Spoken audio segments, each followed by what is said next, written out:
തദ്ദേശ തെരഞ്ഞെടുപ്പ് പ്രചരണത്തിന് തൃശൂർ മേയർ MK വർഗീസ് ഉണ്ടാകുമോ ഇല്ലയോ? CPM-നൊപ്പം ഉണ്ടാവില്ല എന്നുള്ള സൂചനയാണ് കഴിഞ്ഞ നമ്മുടെ ജെയ്സനോടൊപ്പം സംസാരിക്കുമ്പോൾ MK വർഗീസ് നൽകിയത്. എന്നാൽ CPM-ന്റെ തൃശൂർ ജില്ലാ സെക്രട്ടറി KV അബ്ദുൽ ഖാദറിന് സംശയമില്ല, മേയർ CPM-ന് വേണ്ടി തന്നെ പ്രചരണത്തിനിറങ്ങും എന്നുള്ള പ്രതീക്ഷയുണ്ട്. വരുന്ന നിയമസഭാ തെരഞ്ഞെടുപ്പിൽ BJP-ക്കൊപ്പം മേയർ പോകാൻ സാധ്യതയില്ല എന്നാണ് CPM കരുതുന്നത്. 5 വർഷവും മേയർക്ക് പൂർണ്ണ സ്വാതന്ത്ര്യം നൽകിയിട്ടുണ്ടെന്നും അബ്ദുൽ ഖാദർ പറഞ്ഞു. തെരഞ്ഞെടുപ്പിൽ CPM-നായി പ്രചരണത്തിനിറങ്ങില്ലെന്നാണ് കഴിഞ്ഞ ദിവസം മേയർ MK വർഗീസ് ഞങ്ങളുടെ പ്രതിനിധി ജെയ്സനോട് പറഞ്ഞിരുന്നത്. നമുക്കൊന്ന് കേട്ടുവരാം.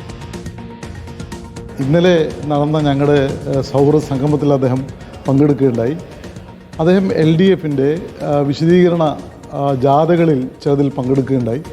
LDF-ന്റെ പരിപാടികളിൽ അദ്ദേഹം പങ്കെടുക്കുന്നുണ്ട് എന്ന് മാത്രമല്ല, ഈ ഭരണത്തിൽ ഒട്ടേറെ വികസന ക്ഷേമ പ്രവർത്തനങ്ങൾ സംസ്ഥാന ഗവൺമെൻറ്റിൻ്റെ പിന്തുണയോടുകൂടി നടപ്പിലാക്കാൻ കഴിഞ്ഞിട്ടുണ്ട്. തീർച്ചയായും ആ നിലപാടിൽ ശ്രീ വർഗീസ് തുടരും എന്ന് തന്നെയാണ് ഞങ്ങളുടെ പ്രതീക്ഷ. ശ്രീ MK വർഗീസ് LDF പ്രചാരണത്തിൽ ഞങ്ങളുടെ കൂടെ ഉണ്ടാകും എന്ന പ്രതീക്ഷയാണ് ഞങ്ങൾക്കുള്ളത്. അദ്ദേഹം BJP-ക്കൊപ്പം എന്തായാലും പോവില്ല, ഞങ്ങളുടെ പ്രതീക്ഷ അതാണ്. ജെയ്സനുണ്ട്. ജെയ്സൺ, അബ്ദുൽ ഖാദറിന്റെ പ്രതീക്ഷ അത് നടപ്പാകാനുള്ള സാധ്യതയുണ്ടോ? നമ്മളിതിലെ വർഗീസ് ചേട്ടനോട് സംസാരിക്കുന്ന സമയത്ത് വളരെ വ്യക്തമായി പറഞ്ഞു, ഞാനങ്ങനെ ആ പ്രചരണത്തിനൊന്നുമില്ല എന്ന മട്ടിലാണ് അദ്ദേഹത്തിന്റെ പ്രതികരണം. നമ്മൾ മനസ്സിലാക്കുന്നതും ചില അന്തർധാരകളൊക്കെ സജീവമാണ് എന്നാണ്, അല്ലേ ജെയ്സൺ? അരുൺകുമാർ, തീർച്ചയായും അബ്ദുൽ ഖാദറിന്റെ പ്രതീക്ഷ ഒരു CPM-ന്റെ പ്രതീക്ഷ മാത്രമായിട്ട് അസ്തമിക്കാനാണ് സാധ്യത. കഴിഞ്ഞ 5 വർഷവും CPM-ന്റെ അവസ്ഥ എന്ന് പറയുന്നത് കച്ചിട്ട് ഇറക്കാനും വയ്യ, മധുരിച്ചിട്ട് തുപ്പാനും വയ്യ എന്ന അവസ്ഥയാണ് സത്യത്തിൽ തൃശ്ശൂർ കോർപ്പറേഷൻ മേയറുമായി ബന്ധപ്പെട്ട് CPM-ന്റെ അവസ്ഥയുണ്ടായത്. ഉപേക്ഷിക്കാൻ കഴിയാത്ത അവസ്ഥയായിരുന്നു. ഒന്നും ചെയ്യാൻ കഴിയാതെ 5 വർഷം കൊണ്ടു നടന്നു.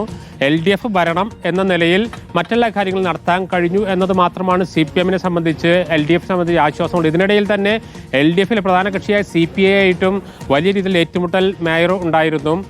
ഇപ്പോൾ അദ്ദേഹം പങ്കുവയ്ക്കുന്ന പ്രതീക്ഷ ആ പ്രതീക്ഷ മാത്രമായിട്ട് അസ്തമിക്കും എന്ന് തന്നെയാണ് നമ്മൾ കരുതുന്നത്. അതോടൊപ്പം തന്നെ BJP-യുടെ സ്ഥാനാർത്ഥി ആകില്ല എന്ന പ്രതീക്ഷ കൂടി അദ്ദേഹം CPM-ന്റെ ജില്ലാ സെക്രട്ടറി അബ്ദുൽ ഖാദർ പങ്കുവെക്കുന്നുണ്ട്. പക്ഷേ ഇത് രണ്ടും പ്രതീക്ഷ ഒരു കാര്യത്തിൽ ഒരു തർക്കവുമില്ലാതെ കഴിഞ്ഞ ദിവസം മേയർ വ്യക്തമാക്കി കഴിഞ്ഞു. 3 മാസം റെസ്റ്റാണ്. കാരണം 5 വർഷം കഠിനാധ്വാനം ചെയ്തിരിക്കുന്നു, ഇനി 3 മാസം റെസ്റ്റാണ്. അതുകൊണ്ട് ഒരു പരിപാടിക്കുമില്ല, ഒരു പ്രചരണത്തിനും ഞാനില്ല എന്ന് വളരെ വ്യക്തമായി പറഞ്ഞു കഴിഞ്ഞു. മറ്റ് തിരഞ്ഞെടുപ്പ് സ്ഥാനാർത്ഥിയാവുന്ന കാര്യം, നിയമസഭാ തെരഞ്ഞെടുപ്പിൽ സ്ഥാനാർത്ഥിയാവുന്ന കാര്യം ആ സമയത്ത് ആലോചിച്ച് തീരുമാനിക്കുമെന്ന സൂചനയാണ് അദ്ദേഹം നൽകിയത്.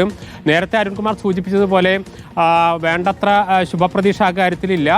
മേയർ വളരെ വ്യക്തമായി തന്നെ പറഞ്ഞു കഴിഞ്ഞിട്ടുണ്ട്, തുടർ വേദികളിലും പറയും. പക്ഷേ അബ്ദുൽ ഖാദർ പറയുന്ന ഒരു കാര്യം, കഴിഞ്ഞ ദിവസം സുഹൃത്ത് സംഘം ഉണ്ടായിരുന്നു, അതിൽ പങ്കെടുത്തുന്നതാണ്. 5 ദിവസം കൂടി അദ്ദേഹം ഇത്തരം പരിപാടിയിൽ പങ്കെടുക്കും. അത് കഴിഞ്ഞാൽ ഈ പരിപാടികളൊക്കെ, അതിനർത്ഥം തിരഞ്ഞെടുപ്പ് പ്രഖ്യാപിച്ചു കഴിഞ്ഞാൽ എല്ലാം സ്വിച്ചിട്ട പോലെ നിർത്തും എന്ന് തന്നെയാണ്. ഓക്കെ.